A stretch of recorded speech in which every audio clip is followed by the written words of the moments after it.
You're listening to Navigating Eldercare, where you'll find guidance and answers for every step of the eldercare journey. Each week, eldercare advocate Laura Daniels brings you expert insights and practical solutions to help families and professionals make confident care decisions. Hello, my name is Laura Daniels, founder of Care Advocates and your host for Navigating Eldercare. For many years, I have been helping families, medical providers, doctors, social workers, nurses find the right solutions for seniors in transition, whether that is after a hospital stay, a rehabilitation stay, or when care needs at home have changed. We assist in finding the right care options. I started this work because I saw how overwhelming and confusing the elder process can be, and I wanted to be a guide and a resource for families and professionals. In my business and in my work at Care Advocates, we walk alongside families every step of the way. We meet with families, clients, and providers to create that customized care plan. When someone is needing more care, more assistance, such as assistance with mobility, dressing, bathing, we provide them options such as residential care homes, assisted living communities, memory care communities, or a skilled nursing setting. We advocate, guide, and support all of our families throughout the entire process. We provide ongoing support and solutions. The care journey should never feel overwhelming. It should feel guided, supported, and understood. Welcome back to Navigating Elder Care. I am your host, Laura Daniels. In today's episode, we will be talking about an important step in many care journeys.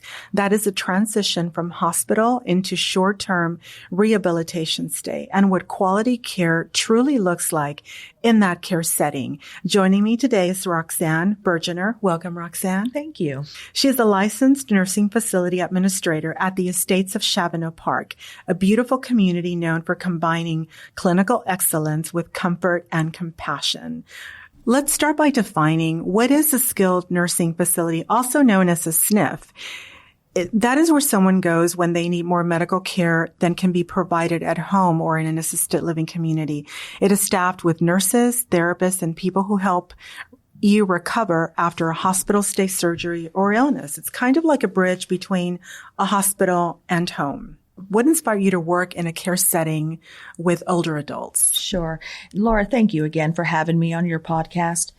I've been in healthcare for over 35 years. I started off as a file room clerk in the radiology department at Wolford Hall Medical Center at Lackland Air Force Base, Texas. And I've been in almost every area of this industry while working my way through college, such as radiology, hematology, oncology, cardiology, DME, home health, and in healthcare sales. And it was actually through sales that I was introduced to the world of skilled nursing. Marketing in the facilities was my favorite part of the day. And I remember seeing residents light up when staff took the time to talk and to listen and to treat them and love on them like family. I fell in love and knew immediately I wanted to be a part of that because I got to witness firsthand the difference a caring environment could make. I decided back then I'm going to be an administrator because if I could be an administrator, I could make a lasting impact by providing the same quality of life I often witnessed when I would go in to market those facilities. But most importantly, Laura, shaping the culture of care and supporting the staff who give their hearts every day and ensuring that every resident feels valued and loved, that's what drives me.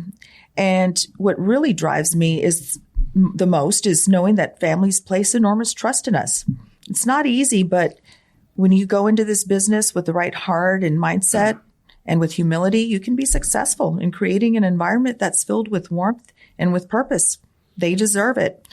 For me, Laura, this isn't just a profession. It's really a calling. Oh, that's beautiful. And I've gotten to know you and I've seen your work at the Estates of Shavano. And I love that commitment and passion that you bring every day to that skilled nursing facility. And for those who are listening, a skilled nursing facility setting, often what we call it is a SNF or a rehab center.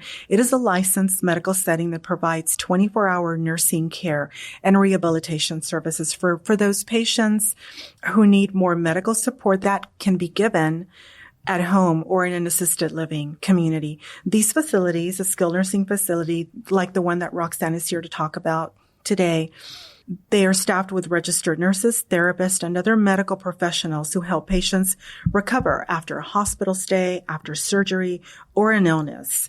Roxanne, share a little bit about the Estates of Shavano Park and what makes your community unique and different. So the Estates at Shavano Park is a 112-bed center located in the beautiful community of Shavano Park, inside of 1604 at 4366 Lock Hill, Selma. Our facility offers a warm, family-like environment where residents receive the highest level of medical care and personal attention they deserve. When family or any visitors walk in, not only are they greeted with the smiling faces from our concierge staff, but the ambiance is elegant and inviting, as you all know, Laura. I do. It's beautiful. So at the Estates, we believe that exceptional care begins with genuine connection, and our focus is person-centered care. And what that means to us is that every resident is more than a diagnosis or just a referral. We actually take the time to know each individual and understanding their preferences, their routines, and their goals to create a truly personalized care experience for everyone. You asked me what makes us unique, and I would say that our no-pass zone policy makes us unique. The number one complaint in most nursing homes across the country is that it takes too long to answer a call-out. So what this policy means to us is that everyone, from housekeeping to myself, we don't pass up a call-out without it getting answered. And our staff, particularly the CNAs, appreciate that.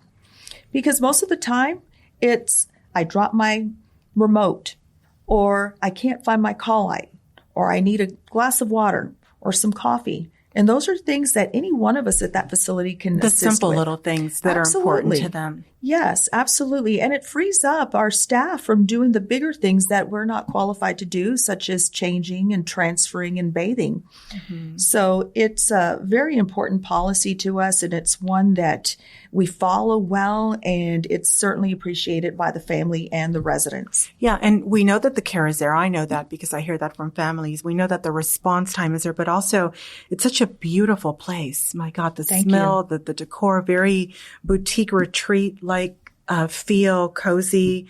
It doesn't feel like a clinical setting. Let's talk about transition from hospital into rehabilitation. Roxanne, many families tell us that they feel very anxious after a hospital discharge, not knowing what to expect. And you know that when they get the discharge paperwork that they have to be out tomorrow or at 5 o'clock. Mm-hmm. I want you to walk us through what typically happens when a patient transfers from the hospital into your skilled nursing facility setting at the Estates of Shavano Park. Yes, that's a great question. And it's a long question. Sorry. That's okay. But it's a great question, and it's a very important one.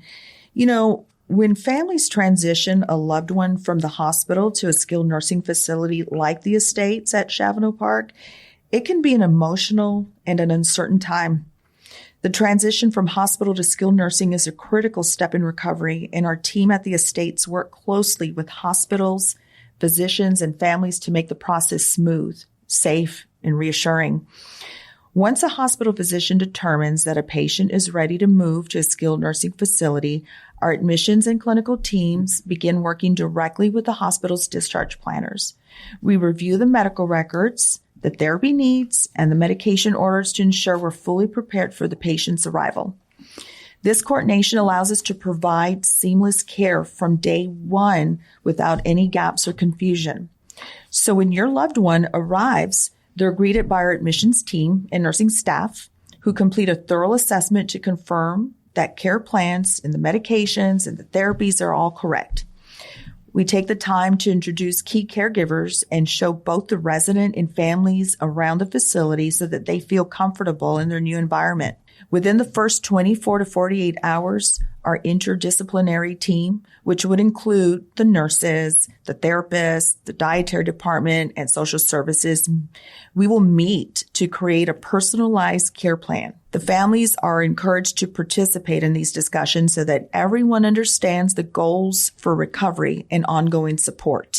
And I love what you said that earlier when we spoke yesterday, that when somebody is new at the Estates of Shavano, your team will introduce themselves, right? I thought that was beautiful. Yes. Because many times they just walk into the room not knowing who's on first, who's on third, right? So absolutely. Yes. Roxanne, what advice would you give families to make this transition smoother easier, less overwhelming when they're coming from a hospital into a skilled nursing setting like yours? So as the administrator, I understand that the days following a hospital stay can be filled with mixed emotions. And while feeling some level of relief that your loved one is going to get better, there still will be some uncertainty about what will come next.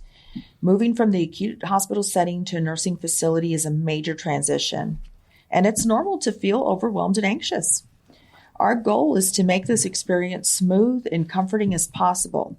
Over the years, I've found that a few key steps can make a big difference in easing the transition process. So here's my top 3 pieces of advice to anybody. Number 1, ask questions as often as you need to. It's okay to not know how everything works at first. We strongly encourage families to ask as many questions as needed, such as therapy schedules, personal care routines, meals, visiting hours, or anything else that comes to mind. Our team is here to provide answers and reassurance. Number 2, I strongly recommend to bring familiar comfort items from home. A few personal touches can make a residence room feel warm and familiar. And I would consider bringing in things like photos, a favorite blanket, or a small decoration that would reflect their personality. I have seen, Laura, where familiar items will help ease the transition and provide comfort. Also, let us know what their daily preferences are, such as their favorite foods, sleep routines, or hobbies. These details help us provide that personalized care and make their loved one feel more at home. Number 3, and finally, I would stay involved and connected. Families are a vital part of our care team, and we welcome their visits. We welcome their phone calls, and we obviously welcome their participation in the care plan meetings.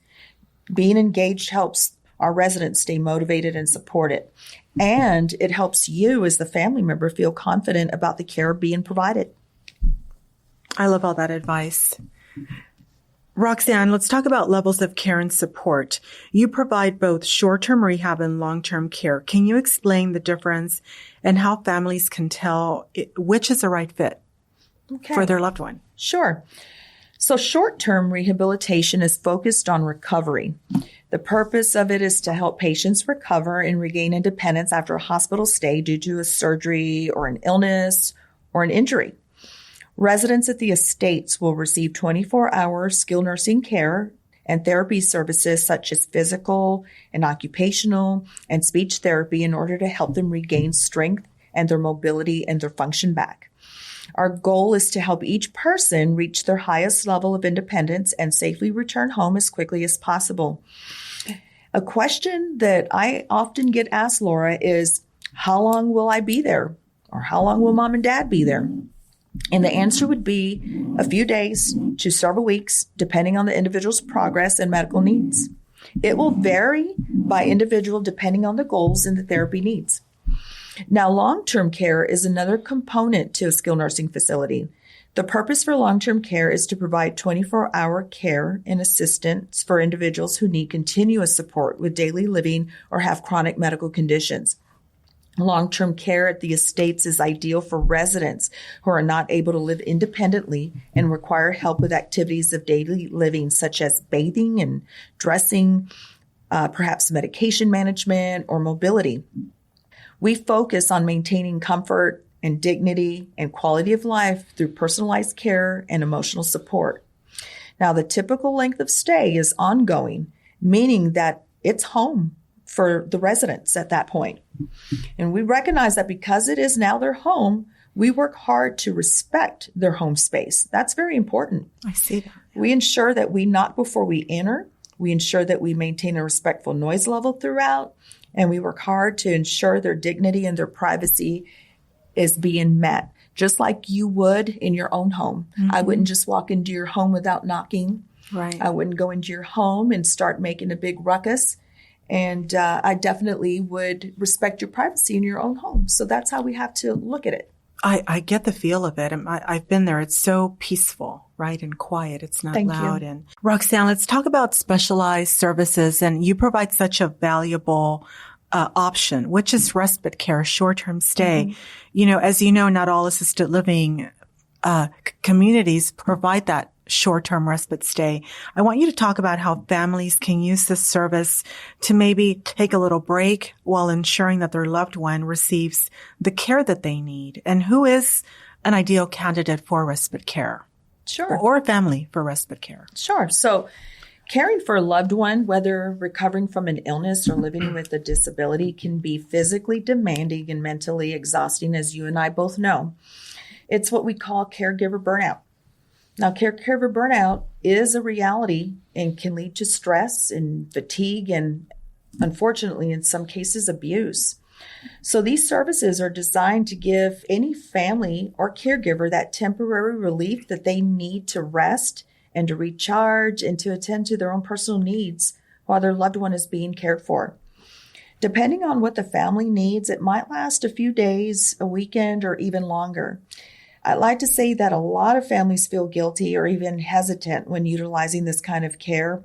But, when they realize that it's such a benefit not only to themselves, but they can care for their loved ones so much better after some time of rejuvenation and rest, and they appreciate how it strengthens their relationship with the one that they're caring for. Respite care is not something to feel bad about if one decides to take advantage of that.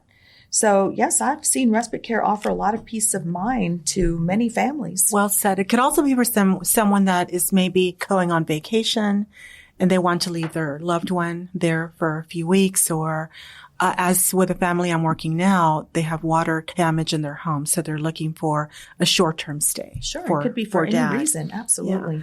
Roxanne, when we talk about guidance for families, what should families look for when touring or selecting a skilled nursing facility? What are key questions that families should be asking? And as you know, when they're leaving the hospital, they're given a list of skilled nursing facilities, and many of them don't tour. They call or they pick the first one. What are things that they should be looking for and asking, Roxanne? So thank you for this question, Laura. It's a very important question. So selecting a facility is an important decision that deserves careful thought and research. So here are some key things to think about when considering placement. Quality of care. Ensure the facility is licensed by the state and meets regulatory standards. And ask about staff training, nurse-to-resident ratios, and how the facility ensures consistent care. Ask about specialized services, such as if they provide memory care, rehabilitation, or other programs such as wound care, respiratory care, or cardiac care programs. Cleanliness and safety is important as well. The facility should look and smell clean with safety features such as handrails, secure entryways, and accessible bathrooms. Also, you want to observe whether residents appear well and cared for. Are they neatly dressed? Do they look comfortable and engaged? Ask about infection control procedures and emergency preparedness plans. I was an administrator in North Carolina during Hurricane Helene, and it was certainly an eye-opener for me, and those emergency plans certainly helped us to get through that tragic time. And lastly, this is an important one for me, the staff attitude and the interactions. As you're walking around during your tour, watch how staff members interact with the residents. Are they respectful? Are they patient? Are they kind? Follow your gut instinct. It's no different from when you shopped around for a daycare for your child. You want to feel comfortable knowing that your loved one will be treated well in your absence. I love that analogy. And even if it's only a 7-day, 14-day stay, it's still important that stay be one that the family's going to be okay with and that they're comfortable with. Absolutely. Roxanne, what is one piece of reassurance you would like to offer a family member right now who's facing a hospital to rehabilitation transition for the first time or even the fifth time? So the hospital to rehab transition can feel like a big step, but it's actually a positive sign, and it means that your loved one is strong enough to begin the recovery journey. Stay engaged, communicate with the rehab team, and know that adjustment just takes time. Mm-hmm. Roxanne, as an ending question, what is that one moment or that one story that still makes you think, this is why I do what I do? Laura, I've had many stories that inspire me and keep me motivated. This career is tough, but, it's one that brings me joy and satisfaction in knowing that I can make a difference in the kind of care that's provided. I have to say that I've been truly blessed by every encounter and every resident that I've ever known. I stay motivated by the Jimmies of the world. Jimmy was a resident I had at my very first building as a new administrator in a town called Beeville, Texas. At the time, he was 62 years old with severe intellectual disabilities. He basically had the mind of a 2-year-old, and Jimmy was like Beeville's sweetheart, Everyone knew him and loved him. And prior to his admission into my facility, he was known around town to ride his bicycle and stop at the local gas stations and offer to wash your car windows in exchange for money or to buy a Big Gulp. Folks would take him up on his offer, and others would run into the convenience store and just buy him an extra large Mountain Dew Big Gulp. That was his favorite drink. Tragically, he suffered a stroke and faced many health issues, and because of those issues, he had to have his leg amputated. Unfortunately, his 85-year-old mother at the time could no longer care for him, so he was placed for long-term care at my building. While he was there, everyone from visitors to the staff adored him. We all knew that he was not only delighted in his Big Gulps, but he had a love for monkeys.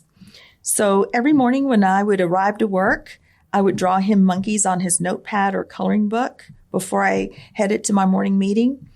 And after a while, this became routine, and Jimmy would wait for me to arrive every morning. The staff quickly knew his routine in the morning, and part of that routine was to be wheeled up to the front of the double doors in his jerry chair so he could wait for me. And as soon as I would walk in, he would yell out, "Monkey, monkey." So I would draw his monkeys, and it would put a smile on his face. Well, it so happened at the time my daughter worked for Build-A-Bear in San Antonio, and she offered to make him a monkey and added a heartbeat inside that would sound off when you pressed its paw. And she even included a little voice box inside that would say Jimmy and Monkey. He loved that stuffed animal and carried it around with him everywhere. Later on, that monkey was stolen from his room, and it was so upsetting. So I went out and I got him just a simple monkey that had a banana attached to it to suffice him. And he loved it just as much. I even wrote his name on the banana so everyone knew it belonged to him. Shortly thereafter, and sadly, his mother passed away, but he had no concept that she was gone and would wait for her every afternoon by those same double doors, same time that he knew she would visit him. And it just broke my heart watching him wait for her every afternoon, only never to see her again. His brother struggled with making him understand, but, Laura, I think he sensed it. And he died about 3 months later from, in my opinion, a broken heart. I was devastated. It was so hard for me to arrive to work and not see him at the front door waiting for me. When I left that facility to work closer to home, the family decided to gift me his monkey. I have been in 8 facilities over the years, and Jimmy's monkey has been with me at every location in my office, even in North Carolina, where I lived for over 5 years. And, I think of him often. And while I have loved many of my residents throughout the years, there's always a Jimmy. There is always someone that reminds me of him. So when I'm feeling discouraged or just had a rough day, I look at that stuffed monkey sitting on my shelf, and I'm reminded that I picked the best career in the world. It's an honor doing what I do, and that's why I do what I do. And I have to say I'm truly blessed. It's a beautiful story. Thank you for sharing. Thank you. Roxanne, I thank you so much for sharing your insights, your story, and the heart behind what you do. The Estates of Shavano Park truly demonstrates that quality rehabilitation care can also feel like home. For families listening, we hope that this conversation gives you confidence and clarity as you navigate that post-hospital recovery options for your loved one. Roxanne, how can families get a hold of you for information or for a list of questions that they should be asking or guidance? Sure. So they can contact me at area code 828-380-1077 or contact the main number at area code 210-761-9261. Thank you again for being here. Thank you for having me, Laura. Yes. Thank you for joining me on Navigating Elder Care, where we bring guidance and answers for every step of the elder care journey. If you are a family member, a hospital case manager, or a healthcare provider, and you know someone facing a change in health or planning a future care need, Care Advocates is here to help you find the right care at the right time. Whether it is assisted living, memory care, or skilled nursing facilities, we bring trusted community resources as well into the home. We walk alongside you every step of the way. Our commitment is simple: care, compassion, and lifetime support. For a free consultation, you can reach me at 210-669-2222. Be sure to subscribe, like, and share this podcast. And you can also visit advocatern.com for helpful resources. You can also listen to past episodes on YouTube or listen on your favorite podcast application. You can also listen to us here every Sunday at 8:30 on 9:30 a.m. The Answer. I am Laura Daniels, and this has been Navigating Elder Care, helping you find the right care at the right time for people that matter the most. This has been Navigating Elder Care with Laura Daniels, providing guidance and answers for every step of the elder care journey. For a free consultation, call 210-669-2222 or email laura@advocatern.com.